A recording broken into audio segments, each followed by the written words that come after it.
Nah, sampai sejauh mana pengaruh kepala sekolah dalam mempengaruhi para bawahannya. Nah, tentunya inilah yang merupakan tidak terlepas dari bagaimana gaya kepemimpinan seorang kepala sekolah. Gaya kepemimpinan seorang kepala sekolah dalam memainkan peranannya, sehingga apa yang diarahkan oleh seorang pimpinan itu benar-benar dipatuhi dan ditaati oleh para bawahan. Nah, hal yang menarik dari peran kepala sekolah sebagai leadership adalah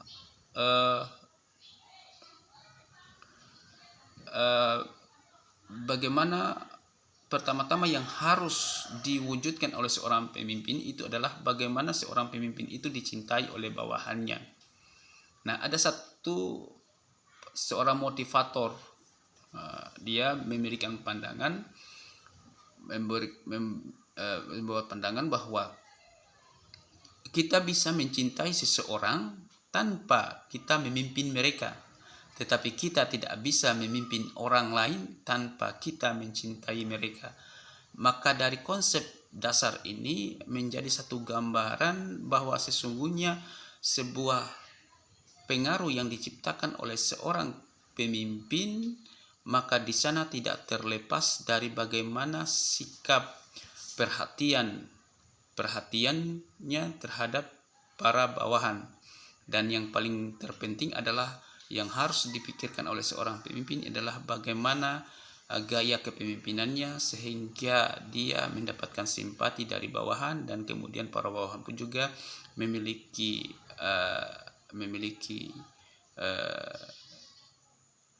semangat untuk menjalankan tugas sesuai dengan arahan dan himbauan yang disampaikan oleh seorang atasan. Nah, jadi kepatuhan dan ketaatan seorang bawahan tidak terlepas daripada kepribadian seorang pimpinan. Dan yang berikutnya adalah kepala sekolah sebagai supervisor.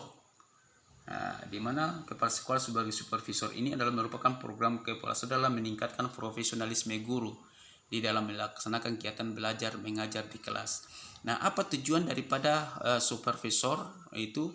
Di mana tujuan daripada supervisor itu yang intinya itu adalah dengan program ini dapat meningkatkan agar profesionalisme guru itu dia mengalami sebuah peningkatan, mengalami sebuah perubahan, sehingga ada peningkatan yang dilakukan oleh seorang guru.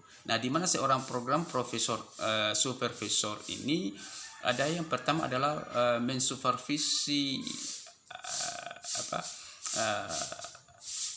perangkat pembelajaran dan mensupervisi penerapan pembelajaran. Nah, itu. Dan kemudian tatkala hal ini dari sisi administrasi kepala sekolah melakukan perbaikan mulai dari sisi administrasi pengajaran, dalam hal ini perangkat pembelajarannya dievaluasi dan diperbaiki, kemudian sampai pada tingkat lakukan pengajaran pun juga dievaluasi, diamati, dan kemudian diperbaiki. Nah, itulah yang merupakan peran kepala sekolah sebagai seorang supervisor. Jadi tujuan inti daripada melakukan supervisor itu adalah bagaimana kepala sekolah meningkatkan profesionalisme guru agar guru itu benar-benar mengalami sebuah peningkatan dalam melakukan tugas dan tanggung jawabnya sebagai tenaga pengajar di kelas, sehingga dengan meningkatkan profesionalisme guru juga bisa meningkatkan hasil belajar siswa di kelas. Dan terakhir adalah kepala sekolah sebagai seorang inovator. Nah, berbicara tentang kepala sekolah sebagai inovator atau perubahan, maka tentunya yang pertanyaan paling mendasar, perubahan apa yang harus kita bawa? Perubahan apa yang harus kita wujudkan di lembaga pendidikan yang kita pimpin? Nah, tentunya kalau kita berbicara tentang lembaga pendidikan, maka perubahan yang paling besar, yang paling utama yang harus kita wujudkan itu adalah 3 hal. Pertama adalah bagaimana perubahan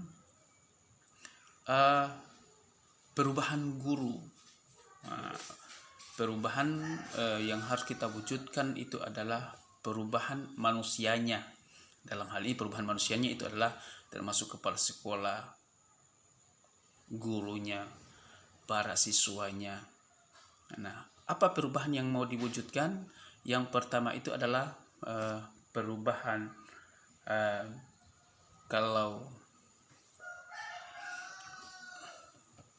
kalau para guru, tentunya perubahan yang paling signifikan itu, yang paling kita harapkan itu adalah berusaha selalu untuk meningkatkan diri, ya, menjalankan tugas dengan penuh rasa tanggung jawab,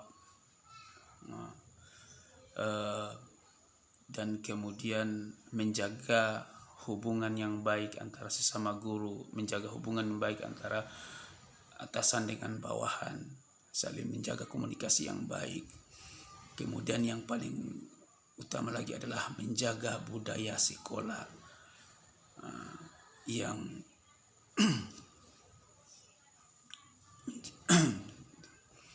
dalam artian budaya sekolah itu adalah tata tertibnya, kebersihannya, keamanannya, kenyamanannya, ketertibannya. Itulah merupakan budaya sekolah yang harus untuk kita wujudkan dalam lingkungan sekolah.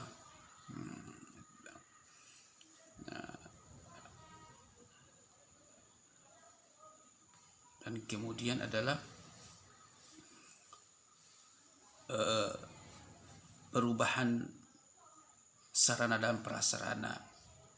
Perubahan sarana dan prasarana ya tentunya adalah berbicara tentang menyangkut masalah kebutuhan penunjang dalam kegiatan belajar mengajar, dan bahkan kebutuhan penunjang untuk kegiatan belajar mengajar juga sarana penunjang untuk mempermudah proses kegiatan administrasi di sekolah.